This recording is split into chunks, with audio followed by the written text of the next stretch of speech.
Днес ние, учениците от 7 Б клас, ще ви представим информация за рок музиката. Как се появи рок музиката? Рок музиката е популярен музикален жанр, обобщаващ няколко поджанра и водещ началото си от първата половина на 50-те години на 20 век в САЩ. Корените му се крият в ранния ритъм енд блуз и американската кънтри музика, както и в джаза и класическата музика.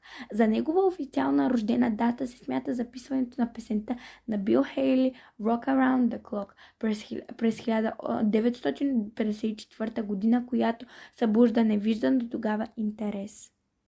1, 2, 3 o'clock, 4 o'clock, rock. 5, 6, 7 o'clock, 8 o'clock, rock. 9, 10, 11 o'clock, 12 o'clock, rock. We're gonna rock around. Музиката е едно от най-висшите изкуства. Неговото въздействие върху хората е неопровержимо и много значимо, но различните жанрове и посоки ни влияят по различен начин. Музиката е пряко свързана с чувствата и е универсален език, който е разбираем за всички, без изключение. Слушането на класическа или енергична музика преди занятия в университета може да даде настроение за умствена дейност, тъй като възприемайки музиката, човек възприема информация, а мозъкът я декорира. Хора твърдят, че тежката музика има изключително негативен ефект. Наистина, постоянно свиквайки с агресията, човек престава да я възприема като нещо ненормално. Но има и мелодичен рок.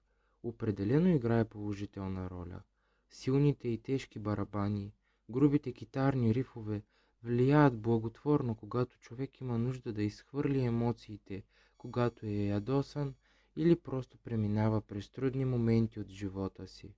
И музиката, и текстовете са емоционално оцветени, което помага за облегчаване на вътрешния психически стрес.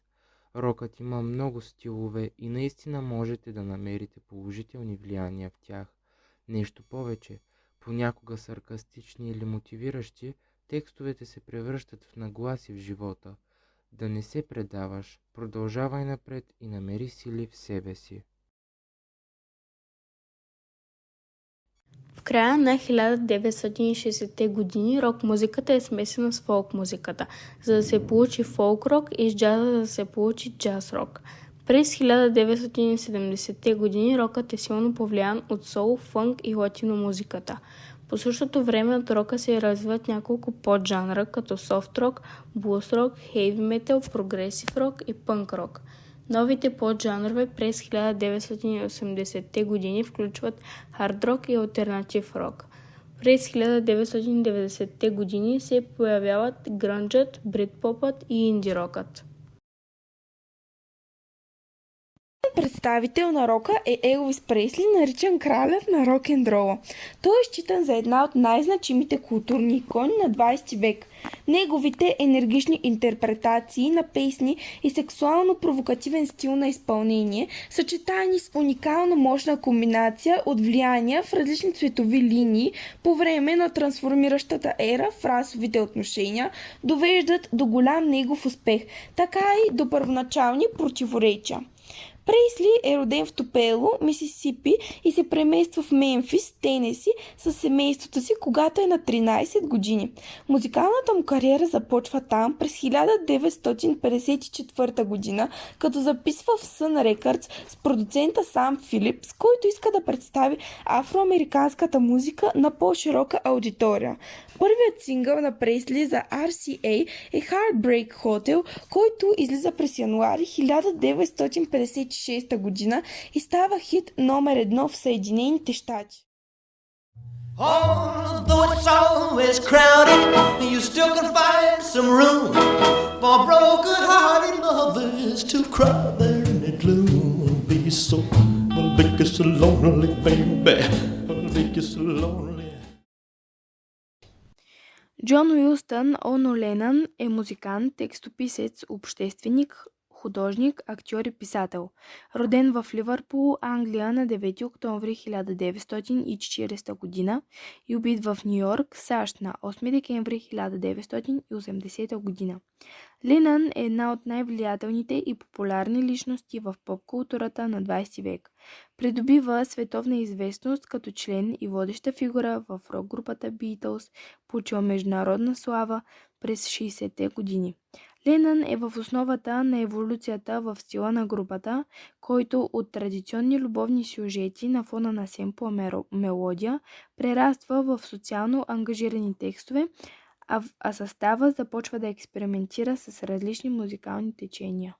През 1966 година Ленън се среща с авангардната американска художничка от азиатски произход Йоко Оно, която оказва силно влияние върху по-нататъчното му творческо развитие.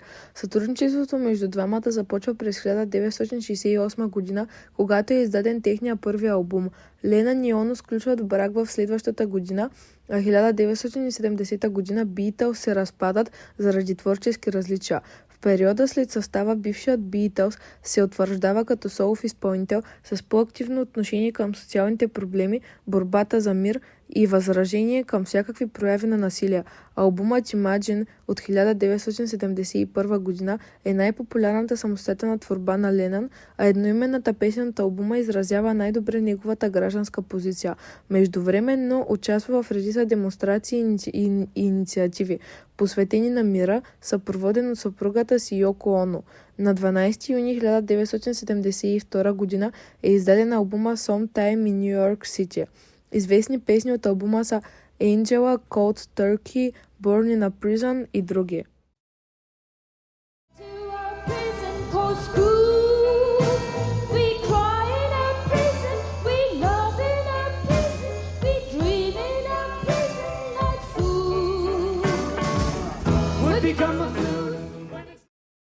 Фреди Меркюри е британски рок музикант, композитор, продуцент и водещ вокалист на рок групата Queen. Гласът му покрива 4 октави. Рожденото му име е Фарук. Той е от етно-религиозната общност Парси. Роден е в Занзибар и израства там, а по-късно в Индия, преди да се премести в Великобритания, където формира групата Queen през 1970 година, заедно с Брайан Мей и Роджер Тейлър. Умира през 1991 година на 45 години след усложнение от СПИН, като потвърждава публично един ден преди смъртта си, че е болен. През 1992 година Меркюри получава посмъртно британската награда за изключителен принос към британската музика, а на стадион Уембли в Лондон се провежда почетен концерт. Той е въведен в залата на славата на рок-н-рола през 2001 година, залата на славата за автори на песни през 2003 година и Великобританската музикална зала на славата през 2004 година. През 2002 година е поставен под номер 58 в анкетата на BBC на 100 най-велики британци. Фреди Меркюри е избран за най-добър певец на всички времена в анкетата от 2005 организирана от Blender и MTV2. 18 в списъка на Rolling Stone за 100 най-велики певци на всички времена и описан от AllMusic като един от най-великите рок изпълнители. Open your eyes, look up to the skies and see.